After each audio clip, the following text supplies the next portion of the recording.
Hi everybody, welcome back. Spring has finally sprung in Minnesota, and we're going to do something a little bit different today. We're going to check out the Uberleben, not sure how to pronounce it, flat pack stove. We're going to unbox it, put it together. We're going to give it a little test run, see how it does. I love to do these kinds of things because when I do actually finally get out in the bush, I love to talk about some of the stuff that I actually use when I'm out there. And sticking with the backyard bushcraft mantra, this lets me not burn anything on the lawn, which is pretty cool. So let's get started. We're going to unpack it and figure out how to put it together and go from there. Now here we go.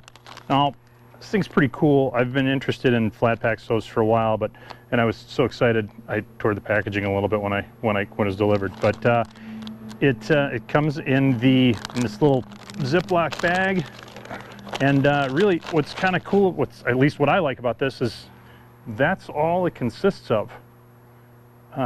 So it fits in your pack really easily, and when you unzip it, this canvas pouch is really nice. It's heavy duty, so it's not going anywhere, and I think it's going to stick around for quite a while and stand up to a lot of use. So that's really neat. These are all the instructions that are included, which made it a little bit difficult to put together. And in fairness, I had to go out and Google it to figure out how to put it together. But we've got 2 cross members, we've got a base, and then we've got the 4 sides. And I'm going to go ahead and peel off this backing, and then we'll assemble it, and I'll show you a little trick for assembly, because there is a trick to it that makes it quite a bit easier. Okay, now that I've peeled all the protective backing off of it, we're going to show you the basic components. We've got the sides, which always look like this.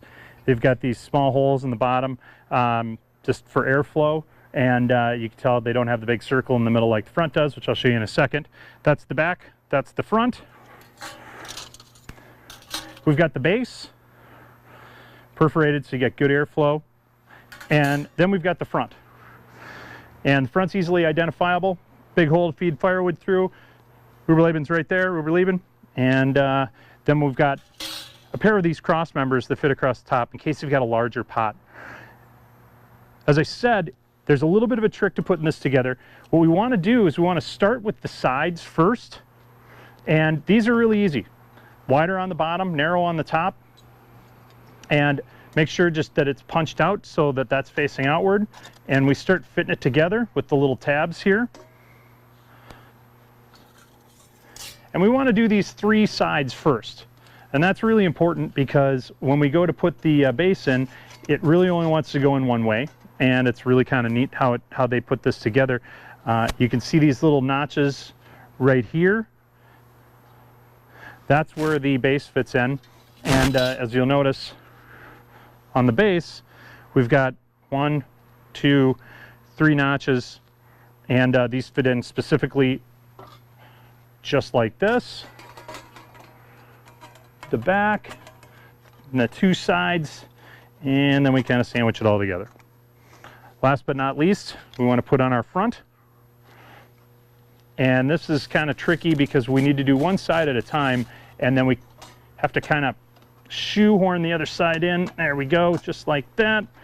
Press it down, get it nice and level, and boom, we're all ready to go. It's easy. These cross members just go right across the top.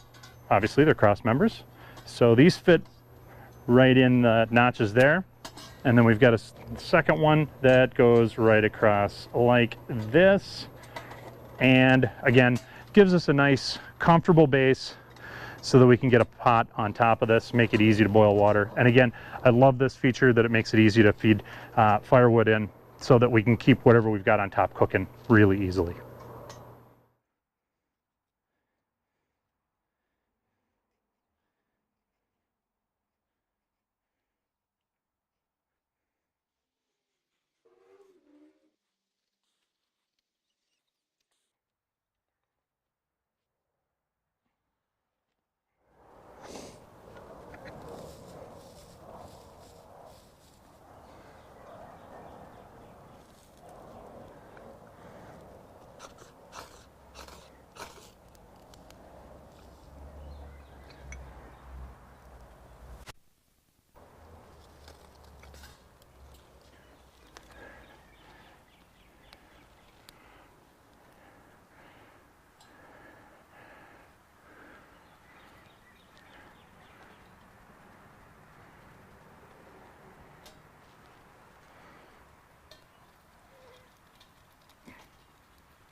right, so now that we've got everything going, we're going to see how long it takes to boil about, oh, I don't know, 16 ounces of water, give or take.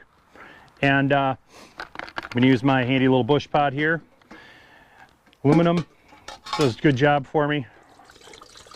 I know it's a little bigger than most people carry, but I like a bigger pot because I like to collect a lot of water. And I like to process a lot of water at one time. And go ahead and just set that up there.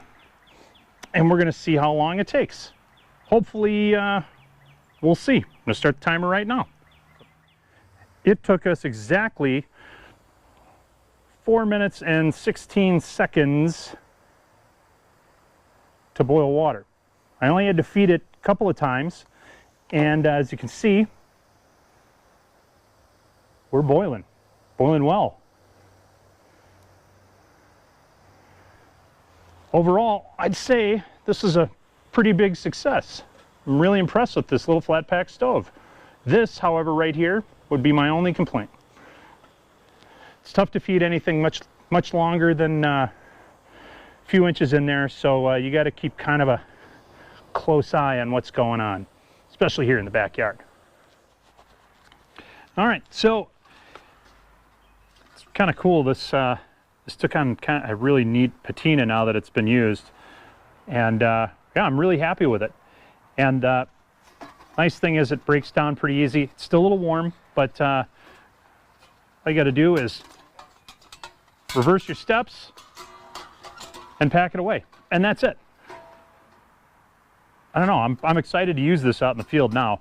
And what's really cool about this, again, when we're doing it in the backyard, makes it a lot easier because I don't have to worry about burning anything up. And you know, one thing I want to mention, especially when you're out in the field, you got to be careful. But when I'm in the backyard, what you can't see off camera is anytime I light anything fire, I've got at least a bucket of water, or I've got a fire extinguisher very handy. They're always off camera, so I try and keep them out of the frame. But I always have them because I don't want to burn the house down, and I definitely don't want to be responsible for burning my neighbor's house down or anything like that. So please make sure you're always being careful. And as always, thanks for watching, and we'll see you for the next video. I'm going to try and post one of these every week. So whether it's me testing something out or me doing some sort of new skill, let me know what you'd like to see. Put it in the comments below so that I can respond to what you, my viewers, want to check out. Thanks for watching.